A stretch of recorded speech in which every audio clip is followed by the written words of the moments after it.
Case வண்டி வந்து alarm அடிச்சு கத்துது. என் புரிச்சு ஓடுற குளிக்கு அலாரம் அடிச்சிருச்சு. என்னடி எங்கே அடிச்சிருக்கு? கேஸ் வண்டி தானே. ஆக மொத்தம் அலாரம் அடிச்சிச்சுல. இங்கிட்ட இருந்து அடிச்சுட்டு அங்கிட்டு போயிடுச்சா? இங்க பாருங்க பாதைய. இப்படி அலாரம் அடிச்சாங்க. அலாரம் அடிச்ச உடனே அப்படி போய் நிக்கணும் நம்ம ரோட்ல. அப்பத்தேன் வண்டி வரும். வந்துருச்சா? நீ அவங்க தூக்கி கொடுப்பாங்க.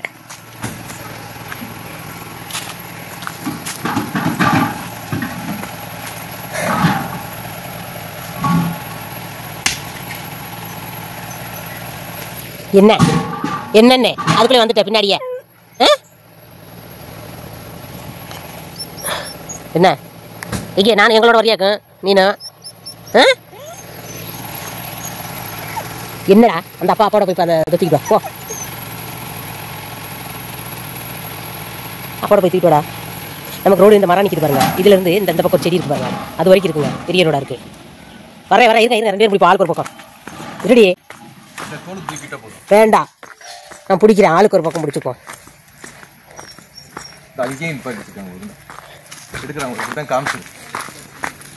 வரிசையா எல்லா இடத்துல இப்படி நெடுகந்த இந்த ஏரியாவுக்கு வர்ற அன்னைக்கு திங்கள்ஸ் வெள்ளி வருவாங்களா, வர்ற இடத்துல வரிசையா எல்லாரும் அவங்க வீட்டுக்கு வாசப்பில் வச்சிருவாங்க.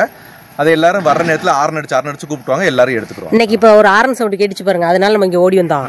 ஓடி வந்தனால பார்த்தா ஆரன் சவுண்ட் கேட்டுச்சு. இங்கே வந்தாலும் நம்ம இந்த நமக்குள்ள வைப்போம், இல்லாட்டி அங்கே அந்த மூலையில வைப்பேன். வச்சாக்க கேஸ் சிலிண்டர் பார்த்தோன்னே அவங்க வண்டி நிப்பாட்டி ஆரன் அடிச்சுக்கிட்டே இருப்பாங்க. ஒரு கொஞ்ச நேரம் ஆரன் அடிப்பாங்க. ரொம்ப நேரம் பார்த்துட்டு வரலாட்டி அவங்க போயிடுவாங்க. ஆமா செத்துக்குங்க. இனி அடுத்த வாரம் வரும். ஆமா கொய்யாக்கா இருக்கான்னு பார்த்தேன். நம்ம வீட்டுக்கு இல்ல சரி வா கொண்டு போயிடும். பத்தியலா பிள்ளை அங்கிட்டு இங்கிட்டு காலும் கையும் பிடிச்சி தூக்கிட்டு போய்கிட்டு இருக்கோம். காரணம் என்னன்னு கேளுங்க. காரணம் என்ன? சகதியில வச்செல்லாம் உருட்ட முடியாது. இல்லாட்டி உருட்டிக்கிட்டே என்ன வந்துடலாம். நான் ஒரு நாள் உருட்டுனதே கிடையாதுங்க. தோல்ல வச்சு தூக்கிட்டு வந்துருவாரு. ஆமா நிதினும் இவரு இருந்தாருன்னா பெரும்பாலும் அவங்க ஒத்தை கொண்டு வந்துருவாங்க. ஆமா இன்னைக்கு நான் போனனால இல்லாட்டி நானே தான் எப்பயுமே ஓடுவேன். ஓடி போயிட்டு நானே தான் தூக்கிட்டே வருவேன். இன்னைக்கு இவங்க பின்னாடியே வந்துட்டா கேமராவை எடுத்துக்கிட்டு. அதனால இவங்க எடுத்துட்டு நான் இங்க என்னது அதுதான் நீ என்ன பண்றன்றத இப்ப நான் காமிச்சிடறேன். போ சைட்ல தூக்கி வச்சிடறேன். இது வந்து அந்த காலம் நம்ம சரோஜா தேவி அம்மாவும் இறந்துட்டாங்க. சரோஜா தேவி அம்மா மாதிரி இவங்க ஒரு மேக்கப் கிட்டு எங்க போனாலும் இதை தூக்கிட்டே போவீங்களா சாந்தே? அது மேக்கப் கிட் எல்லாம் கிடையாது. என்னோட பொருள் கிட்டு. என்ன பொருள் கிட்டு? இதெல்லாம் போட்டு வைக்கிறது. இந்த நகைப்பாலிஷ் எல்லாம் போட்டு வைக்கிறது. அத பாருங்க. பார்த்தா நீங்க ஆச்சரியப்படுவீங்க. அண்டா காகசம் அபூர் காகசம் திறந்துட்டு சீசே. என்னாச்சு? நீ என்னத்தர பாக்குற? இம்புட்டும் நகைப்பாலிஷான்னு கேட்காதீங்க. இம்புட்டும் அது தீந்தாலும் தூக்கி போடுறதுக்கு இல்ல. அது மேடம் என்ன தீந்தது இருக்கு, தீராதது இருக்கு. அதனால வேண்டாதெல்லாம் இன்னைக்கு பார்த்து எரியணுங்க. வேண்டாததெல்லாம் எரிஞ்சிருக்கணும்னா ஒண்ணு எப்பயே எரிஞ்சிருப்போமியோ அப்படின்னு சொல்றியா? என்னைய ஸ்டூல போட்டு இந்த இது போக்குறேன். காலில் இருக்கிறத என்னத்த போக்குற? இந்த போட்டத ரிமூவர் வச்சு போக்கிக்கிட்டு இருக்கேங்க. ஓ ரைட் ரைட். போக்கி நான் ஃப்ரீயா விட்டுருவேன். ஒண்ணுமே தேய்க்க ஒண்ணுமே போடாம. அதுக்கப்புறம் நாளைக்கு ஏதாவது ஒண்ணு போடுவேன். இது போடுறத விட மருதாணி போட்டா தான் நல்லது. அப்படி கிடையாது. நெயில் பாலிஷும் போடலாம் தான். அந்த நெயில மட்டும் போடுறோமா நல்லா. அது தேவையில்லாத தீர்ந்தது காலாவதி கழிஞ்சதெல்லாம் தூர போடணும். சும்மா அதையே வச்சு ஒப்பித்துக்கிட்டு உட்காந்துக்கிட்டே இருந்தோம்னு வச்சுக்க. அப்படி எல்லாம் கிடையாது. இதுல வேண்டாததெல்லாம் போடணும். மஞ்சள் கலர்லாம் எடுத்து வச்சிருக்கிற. அது ஒரு ட்ரெஸ்ஸுக்கு இதுக்கு போட்டோம். இப்பெல்லாம் போடுறது இல்ல அதெல்லாம். சரியா? என்ன பண்றீங்க? எப்படி இருக்கீங்க? நல்லா இருக்கீங்களா? சாப்பிட்டீங்களா? சாப்பிட்டுருப்பாங்க எல்லாரும். மத்தியானம் ஆகி போச்சு. இன்ன வரைக்கும் சாப்பிடாம இருப்பாங்க. சாப்பிட்டுருப்பீங்க. நம்ம நீங்களும் உள்ள வாங்க. நான் வரமாட்டேன் சாந்தா. என்ன ஒதுக்கி வச்சிருக்காங்க. என்ன எத்தனை நாளைக்கு ஊரை விட்டு ஒதுக்கி வச்சிருக்காங்க? எத்தனை நாளைக்குன்னு கேட்ட நீங்க நாலு கணக்குல ஒதுக்குவாங்க. ஊரை விட்டு எல்லாம் ஒதுக்குனா வருஷ கணக்குல ஒதுக்குவாங்க. இல்லையே, இத்தனை நாள் இத்தனை மாசம் எல்லாம் இருக்கும். இத்தனை மாசம் இத்தனை நாள் அப்படின்லாம் இருக்கும். 19 வருஷமா உங்களை ஒதுக்கி வச்சிருக்கிறோம் ஊரை விட்டு. அப்படியா? சரி சரி சரி வாங்க உள்ள வந்துடவா? எல்லாரும் என்ன பண்றீங்க? எப்படி இருக்கீங்க? நல்லா இருக்கீங்களா? நல்லா இருக்கிறோம். நல்லா இருக்கிறோம்க்கா. நாங்க நல்லா இருக்கிறோம் அப்படின்னு அவங்களும் சொல்றது என் காதுக்கு நல்லா கேக்குது. அதனால நானும் நல்லா இருக்கிறேன்னு உங்ககிட்ட சொல்றேன். ஓகேவா? நல்லா இருக்கீங்கல்ல? நல்லா இருக்கும் நல்லா இருக்கும் நல்லா இருக்கும். அப்புறம் ஏக்கா இப்படி உட்காந்து பேசுறதே உங்க வேலையா வச்சிருக்கீங்களா? அப்படிலாம் கேட்காதீங்க, வேற வழி இல்ல. அப்புறம் உட்காந்து பேசுற மாதிரி. அப்படி அவங்களே கேட்கலன்னா நம்மளா சொல்லி கேட்க வைக்க கூடாது. அப்புறம் நிறையவே சொன்னீங்க, ஏக்கா நீங்க உங்க இடத்துக்கு பக்கத்துல இடம் இருக்காக்கா, நாங்க இடம் வாங்கணும்க்கா, சொல்லுங்கக்கா. ஏக்கா இப்படி கருப்பா தெரியுது. இந்த போனே அப்படித்தேன், இந்த போன் என்னன்னே தெரியல. இந்த போன் பாருங்க நிறைய என்னோட போன்ல தான் அப்படி இருக்கு. நீ ஏதாச்சும் ஃபில்டர் வச்சு விடுமா, கொஞ்சமாச்சு சிவப்பா தெரியும். இல்ல இந்த போனே சரியில்லை, என்ன இது வச்சாலும் இங்க இருக்க குத்து கருப்பெல்லாம் நல்லா தெரியத்தான் செய்யுது. தெரியட்டும் மட்டுமா சரியில்லை, ஆளும் சரியில்லை, என்ன செய்ய. நமக்கு வாட்சது அப்படித்தேன்னு சொல்லி நம்ம அட்ஜஸ்ட் பண்ணிக்கணும். யாரு பண்ணணும் அந்த அட்ஜஸ்ட்? இல்ல நீங்களா இருந்தாலும் சரி, நீங்க என்ன நினைச்சு அட்ஜஸ்ட் பண்ணிக்க வேண்டியது, நான் உங்களை நினைச்சு அட்ஜஸ்ட் பண்ணிக்க வேண்டியது. என்னங்க அக்கறை கிக்கரை பச்சதை என்ன?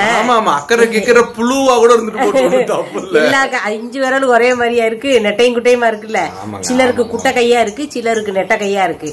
அந்த மாதிரி இருக்கிறத வச்சு அட்ஜஸ்ட் பண்ணிக்கணும். என்ன பெருசா வேணும்னா போக வேண்டியதே கிட்டாது. அல்ல பின்ன ஆமா, என்கிட்ட வாயை கொடுத்து வாங்கு கட்டிக்கிறதே வேலையா போச்சு இவருக்கு. இல்ல சரி போட்டு விடுங்க. இவர் தானே தொடக்குனாரு. பேசுமா என்ன சொல்லுனேங்க நானு? என்ன சொன்னேன்? என்னமோ சொன்னீங்க. இடத்துக்கு பத்தி கேட்டிருந்தீங்க. நாங்க இருக்கிறது கேரளா வயநாட்டுலங்க, சரியான மலை பிரதேசங்க. அப்ப நீங்க ஒருத்தவங்க சொல்லியிருந்தீங்க வயநாட்டுல இருக்கிறனாலதாக்க நாங்க கேக்குறோம். நாங்க வெக்கேஷன் டைம்ல வந்து சுத்தி பாக்குறதுக்கு ஒரு இடம் கிடைச்சிச்சுன்னா அங்க வாங்கி நாங்க வீடு கட்டி அங்கே போட்டுருவோம்.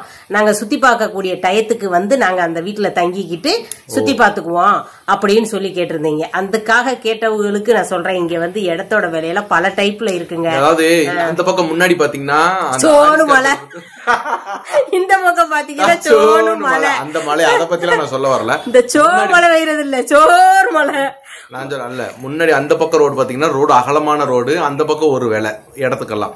நம்ம ரோடு பாத்தீங்கன்னா குறுகலான ரோடு, இதுக்கு பக்கம் ஒரு வேலை. இப்ப இந்த சைட்ல பாத்தீங்கன்னாக்கும் நம்ம சுரேஷ்னு தெரியும், சுரேஷ் ஆட்டோ ஓட்டுறது சொன்ன பாத்தீங்களா, அவர் வீட்டுக்கு பின்னாடி ஒரு 3 சென்ட் நம்ம காம்பவுண்ட் செவர்ல ஏறி குதிச்சு நடந்து போவோம். அந்த இடத்துக்குள்ள குதிப்போம். 3 சென்ட் இடம், சென்ட்டுக்கு 4 லட்சம் ரூபாய் கேக்குறாங்க. ஆனா அதுல இன்னொரு விஷயம் என்னன்னு கேட்டீங்கன்னா, ரெண்டு வீட்டுக்குமே ஒரே பாதை தான். அது ஒரு கார் மட்டும் தான் வரக்கூடும். அதுல வந்து டிப்பர்லாம் வராது அந்த ரோட்ல. அதனாலதான் அதுக்கு 4 லட்சம் சொன்னாங்க. சரிங்களா? டிப்பர்லாம் வராது அந்த ரோட்ல, கார் வரும் வீட்டுக்கு முன்னாடி. ஒவ்வொரு இடம் ஒவ்வொருத்தரும், இப்ப நானா இருக்கட்டும் நீங்களா இருக்கட்டும், இப்ப நான் என் இடத்துக்கு 1 கோடி கூட சொல்லுவேன். இப்ப நம்ம தாடிக்கார ஒரு மதிப்பு வச்சிருப்பீங்க. நம்ம தாடிக்கார ஆரிஸ்கா வந்தாரு பாத்தீங்களா நம்மளோட விசேஷத்துக்கு. அவரு இடம் இந்த தளவுல இருந்து அந்த தளவு வரைக்கும் 80 சென்ட் இருக்கு. அவங்க பாத்தீங்கன்னா சென்ட்டுக்கு 7 லட்சம் ரூபாய் சொல்லிக்கிட்டு இருக்காங்க. அது 7 லட்சம் ரூபாய் சொல்றாங்க. அது வந்து பாத்தீங்கன்னா இடத்துக்கு முன்னாடி லாரியே வரும். ஆமா, அந்த இடத்துக்கு முன்னாடி ரோடு, நல்ல பெரிய ரோடும் கூட. அந்த ரோடு அது வந்து சென்ட்டுக்கு 7 லட்சம் ரூபாய். ஆனா என்ன மொத்தமா தான் கொடுப்பேன் அப்படின்னு. ஆமா, அவங்க 84 சென்ட் இருக்கு, 84 சென்டையும் மொத்தமா தான் கொடுப்பேங்கிறனால அவங்க இடம் என்ன விக்காம கிடக்கு. இப்படி மொத்தமா ஒவ்வொருத்தவங்களுக்கு ஒவ்வொரு இடம் இருக்குதுங்க. நீங்க கேட்டது ஒரு 5 சென்ட் இருந்தா 10 சென்ட் இருந்தா சொல்லுங்கக்கா, அது ரோடு போற சௌரியத்துல சொல்லுங்கக்கா அப்படின்னவங்க மெசேஞ்சர்ல தான் சொல்லிருந்தீங்க. அதாவது உள்காட்டுல கூட நல்ல விலை கம்மியா கூட இருக்கிறதுக்கு வாய்ப்பு இருக்குது. நாங்க உள்காட்டுல விலையெல்லாம் விசாரிக்கிறதே கிடையாது. நம்ம போய் வியாபாரத்தை வாங்கிட்டு வீட்டுக்கு வருவோம்ட்டு வர்றது. என்ன ரேட்டு போகுதுன்னு கேட்டா அங்கேயுமே பாத்தீங்கன்னா 50,000 1 லட்சம் ஒவ்வொரு ஏரியாவுக்கு தகுந்த மாதிரி விலையெல்லாம் சொல்றாங்க. இங்க எங்க வீட்டுக்கு பக்கத்துல கேட்டனால சொல்றேன். நீங்க சாந்தாராஜா பக்கத்துல நம்ம இடம் வாங்கி வீடு கட்டி குடியிருந்துடலாங்கிற ஒரு தாட்டை விடுங்க. நீங்க அந்த இதுக்காக சொல்றீங்களா இல்ல சும்மா டைம் பாஸுக்காக கேட்டீங்களான்னு தெரியாது. கேட்டவங்களுக்கு தெளிவான பதில் நான் சொல்லியிருப்பேன்னு நினைக்கிறேன். நீங்க எந்த ஊர்ல இருக்கீங்களோ, உங்களுக்கு எங்க உங்களுக்கு தோதா இருக்கோ அங்க வாங்கி போடுங்க. அதான உங்களுக்கு எசவா இருக்கும். நாளை பின்ன நீங்க கொடுத்தாலும் ஒரு மதிப்பு கிடைக்கிற மாதிரி இருக்கும் செய்யும். அது மாதிரி அந்த மாதிரி வாங்கி போட்டீங்கன்னா உங்களுக்கு நல்லது. அதாவது சும்மா நீங்க வெக்கேஷனுக்கு வாங்கி நீங்க வருஷத்துக்கு ஒருக்க போறதுக்காக வாங்கி போட்டு காலியா கடந்த அந்த மாதிரி இருக்கிறீங்கன்னா, இப்ப நாங்க ஊர்ல வீடு கட்டுறோம்ல, அந்த மாதிரி அந்த கதிக்கு ஆளாயிராதீங்கன்னு நாங்க உங்ககிட்ட சொல்லிக்கிட்டு இருக்கோம். ஆமா, இப்ப நாங்க எங்க ஊர்ல வீடு கட்டுறோம்னா சும்மா அங்கேயே போய் பிறகு செட்டில் ஆகும்னு எங்களுக்கு தெரியும். அதனால நாங்க கட்டுறோம். இப்ப மட்டும் இப்ப இந்த வருஷத்துக்கு ஒருக்கா போயிட்டு 4 நாள் தங்குறதுக்குன்னா கண்டிப்பா வீடு கட்டிக்க மாட்டோம். ரெண்டாவது எங்களுக்கு ஊர்ல வீடு இல்ல, இருக்கிற வீடுமே இடிஞ்சு கிடக்கு. அதனால நாங்க வீடு கட்டிக்கிட்டு இருக்கோம். இல்லைன்னா அந்த இருக்கிற வீடு இடியாம இருந்துச்சுன்னா வீடே கட்ட மாட்டோம். அதுதான் ஒரு யோசனை. இப்ப நீ எங்க மூத்த மகன் எல்லாம் சொல்ல ஏன் வீடு கட்டுறீங்கன்னு கேள்வி அவன் கேள்வி. அது கேள்வியே நீங்க பூமி பூஜை போட்டுட்டோம் சொல்லி போர் போட்டோம். நீங்க போர் போடாம இருந்தீங்கன்னா பூமி பூஜை போட்டதோட பேசாம இருந்திருக்கலாம், எப்ப வேணா வீட்டை கட்டிருக்கலாம். போரை வேற போட்டுட்டீங்க அப்படின்னு சொல்லிட்டு வந்ததோட அதுதான் மெயினா கேட்டான். சரி, அது என்னமோ இருந்திருக்கு, அமைஞ்சிருக்கு. இனி அதுக்கான வாங்க போற கடைங்களை நினைச்சு நாங்க தான் ஆட போறோம்னு மட்டும் தெரிஞ்சிருச்சு. என்ன அதை நினைச்சாதான் கொஞ்சம் பதட்டமாவும் பயமாவும் இருக்கு.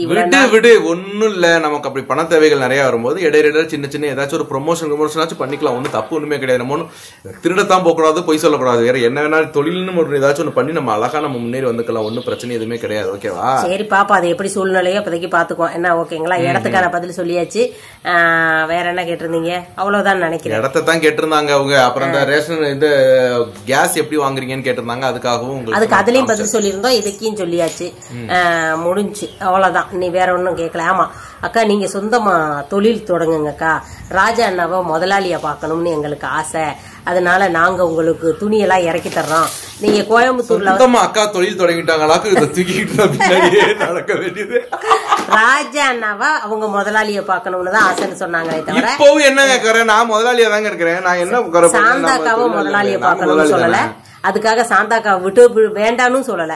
நாங்க வேணா உங்களுக்கு சாரி ட்ரெஸ் எல்லாம் என்னடி தங்கம் மூஞ்சி தாண்டி எப்படி தெரியுது, கையை எவ்வளவு கலரா தெரியுதுன்னு பாரு.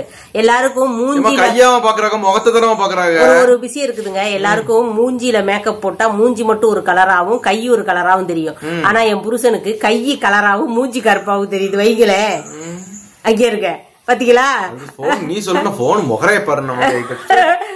இப்ப எனக்கு பாருங்க,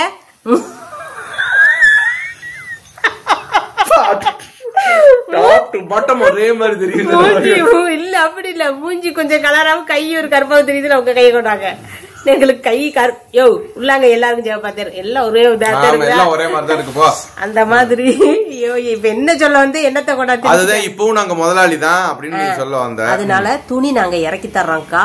நீங்க கோயம்புத்தூர்ல கடை பிடிச்சாலும் சரி, இல்ல கேரளாவிலே நீங்க சேல்ஸ் பண்ணாலும் சரி, உங்க வீட்டுக்கு வேணாலும் நாங்க இறக்கி தர்றோம். அப்படி இல்லைன்னா நீங்க எங்க கடை பிடிக்கிறீங்களோ எல்லா துணியும் இறக்கி தர்றோம். நீங்க பிசினஸ் பண்ணுங்க, நீங்க விக்க காசு தந்தா போதும் அப்படின்னு சொன்ன கோயம்புத்தூர்ல இருந்து சொன்ன உறவா இருக்கட்டும், மதுரையில இருந்து சொன்ன உறவா இருக்கட்டும், அந்த ரெண்டு உறவுகளுக்கும் எங்களுடைய மனமார்ந்த நன்றி தான். ஆனா எங்களால முடியாது. இங்க பாருங்க, அப்படி திருப்பி காமிமா.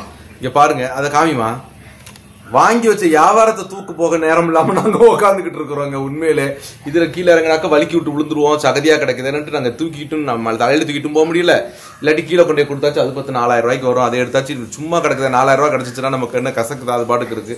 இதை வண்டியிலே நீங்க இப்போ சிலிண்டர் தூக்கிட்டு வரும்போதே பார்த்துருப்பீங்க, கோலாகலமா கிடக்குது. வண்டியும் போக முடியாம வியாபாரத்துக்கு போவே எங்களுக்கு மரியாதையா நாங்க கரெக்டா வியாபாரத்துக்கு போனாலுமே எங்களுக்கு வேற எதுவுமே எங்களுக்கு தேவையில்லமா. வியாபாரத்துல எங்களுக்கு செலவு வியாபாரத்துக்கு போனாலும் ப்ரமோஷனை பத்தி எல்லாம் நாங்க யோசிக்கக்கூடிய சிந்தனையே தேவை இருக்காது. ஏதாவது ஒண்ணு வேணும்ல, நமக்கு ஒரு ஒன்னை நம்பியே நம்ம இருக்க முடியாது. அதே மாதிரி யூடியூப்ங்கிறதுமே ஒரு விஷயம் நிரந்தரம் இல்லாதது நமக்குங்க. இளமை இருக்கும் போதே ஆடி ஆடி ஆடி பாடி ஓடிக்கணும். முதுமையில ரொம்ப ஃபீல் பண்ணக்கூடாது. இதை செய்ய முடியலையே, அதை இளமையிலே நம்ம செஞ்சிருந்திருக்கலாமேன்னு தோணக்கூடாது. இல்ல தோணல, கொஞ்சம் வயசு இருக்குல்ல. இப்பதானே 43 தொற்றுக்காரு அவரு. இன்னும் ஒரு 7 வருஷத்துக்குள்ள செஞ்சுக்கலாம். 50ல எல்லாம் அவர் அடங்கிடுவாரு. ஒடுங்கிதே இருக்கிறாரு. நான் சொல்றேன் கேளு, என்னைக்குமே வயசு சொல்றதா இருந்தா உன்னோட வயசை மட்டும் சொல்லிருக்கேன். இல்ல முதல்ல எனக்கு 43 சர்டிபிகேட் வச்சிருக்கியா? நீ சொல்லு. புருஷனுக்கு சர்டிபிகேட் வச்சிருக்கியா? நான் சர்டிபிகேட் என்கிட்ட இருக்கு. எனக்கு வயசு 28 முடிஞ்சு 29 வயசு தான் தொடங்க போகுது. யாருக்கு? உங்க மயனுக்கா? உங்க பெரிய மயனுக்கு, அதாவது உங்க அண்ணன் பிள்ளைக்கு. உங்க அண்ணன் பிள்ளைக்கு 23 வயசு ஆயிருச்சு. அப்புறம் இவங்களுக்கு எல்லாம் எப்படி இருக்கும்? சரி அதை விடுங்க. முதல்ல புருஷனுக்கு தானே முக்கியத்துவம் கொடுக்கணும். அதத்தே முக்கியத்துவம் கொடுத்தேன். கொடுக்க வேண்டிய இடத்துல கொடுக்குமா முக்கியத்துவத்தை? இந்த வயசுல மட்டும் வித்தியாசம் கொடுக்காது, முக்கியத்துவத்தை கொடுக்காது. ஏண்டி வயசை கம்பீரமா ஒத்துக்கிறனால என்ன ஒத்துக்கிட்டு? நான் எனக்கு 43 வயசு தான். ஆனா வயசு உன்னைய கிட்ட உன்னைய மட்டும் சொல்ல. நீ என் வயசு நான் சொல்லிக்கிறேன், என்னட்ட கேட்கட்டும், நான் சொல்லிக்கிறேன். நானும் சொல்றேனே 41. விடு இப்ப சமாதானம் ஆச்சா? கொடுத்துச்சா? சரி இப்ப என்ன சொல்ல வந்தோம்? இப்படி சொல்லிடுவாங்க இடையில இவங்களா ஒண்ணு பேசிடுவாங்க. வயசு இருக்கும் போதே நம்ம இந்த மாதிரி சம்பாரிச்சு வச்சுக்குவோம் சொல்லி காற்று உள்ள போய் தூற்றிக்கோள் அப்படின்னு சொல்லி ஒரு படம் சொல்லிருக்கு. அந்த மாதிரி சரி கஷ்டப்பாடு வரும்போது நமக்கு ஒரு கடவுள் வேற ஒரு வழியை காமிச்சாருன்னா அது நல்ல வழியா இருந்தா கடைபிடிக்கிறதுல தப்பு இல்லைங்கிறது என்னோட கருத்து. தப்பா ரைட்டான்னு தெரியல, நீங்க கமெண்ட்ல சொல்லுங்க. அதுக்கு இன்னைக்கு எத்தனை பேர் என்னென்ன சொல்ல போறீங்கன்னு தெரியல. அது ரெண்டாவது விஷயம். சொல்றவங்க என்ன வேணாலும் சொல்லுங்க, நடக்க போகுதோ என்ன சொல்றீங்களோ சொல்லுங்க. ஓகே, இன்னொரு விஷயம் என்னவா இருந்துச்சு? அவ்வளவுதான். அதாவது எத்தனை லட்சத்துக்கு வேணாலும் துணி துணி இறக்கி தரேன்னு சொன்ன அந்த 2 உறவுகளுக்கும் எங்களுடைய மனமார்ந்த நன்றிகள். எங்களையும் நம்பி எங்களுக்கு இத்தனை துணி நாங்க இறக்கி தர்றோம்னு சொன்னதே ஒரு பெரிய விஷயம். உங்க நல்ல உள்ளத்துக்கு நன்றி கூறுறோம். செய்யற இப்போதைக்கு நாங்க அந்த ஐடியாவில் இல்லைங்க, தொழில் தொடங்குற மாதிரி ஐடியாவில் இல்ல. இருக்கு, தொழில் இருக்குல்லங்க எங்களுக்கு. அதாவது தொழில் இல்லாதவங்களுக்கு நீங்க சொல்றது ஓகே. நீ அக்கா நீங்க இந்த வேலையும் பாக்குறீங்களா, இந்த மாதிரி ஒரு கடையை வச்சு செய்யுங்க. இப்ப கடை வச்சு செய்யற மாதிரி இருந்தாக்கா நாங்க இந்த பழசு கடையை போட்டு உட்காந்துருவோம். எப்படியோ எங்களுக்கு தெரிஞ்ச தொழிலும் கூட நாங்க பாத்துட்டு உட்காந்துருவோம். ஆனா வேண்டாம், எங்களுக்கு எதுக்கு வியாபாரத்துக்கு போனோமா, அண்ணனுக்கு கூலி கிடைக்குதா, அதை வாங்கி சாப்பிட்டு பேசாம இருக்கிறோமா? இல்ல அதை சொல்ல ஒரு மனசு வேணும். மனசு இருக்குதுப்பா. இல்ல நான் நம்மளோட சிச்சுவேஷனை சொல்றேன். நீங்க வர வேண்டாம், உங்க அட்ரஸ்க்கு நாங்க அனுப்பி வைக்கிறோம், அட்ரஸ்ல இறக்கி போட்டுட்டு நீங்க வியாபாரம் பார்த்துட்டு எனக்கு காசு கொடுங்கன்னு சொல்றதுக்கு ஒரு மனசு வேணும். அத அந்த ரிஸ்க் எடுக்க நாங்க முடியாதுங்க. கண்டிப்பா எங்க ராசிக்கு அது ஒரு பெரிய ரிஸ்க் தான். நன்றிங்க, அவ்வளவுதான் சுருக்கமா சொல்லிடுறேன். நன்றி. நாங்க இப்ப தொடங்குற மாதிரி ஐடியாவுல இல்ல. அப்படி ஒரு ஐடியா பின்னு பிறகல் வருதா என்னெல்லாம் தெரியாது, அது அப்பதைக்கு பாத்துக்கலாம். ஓகேங்களா? நன்றி நன்றி நன்றி. கேட்ட எல்லாத்துக்கும் நல்லபடியா பதில் சொல்லிருக்கோம். சரி ஓகேங்க, பாருங்க, பார்த்து பத்திரமா இருங்க. பாய்.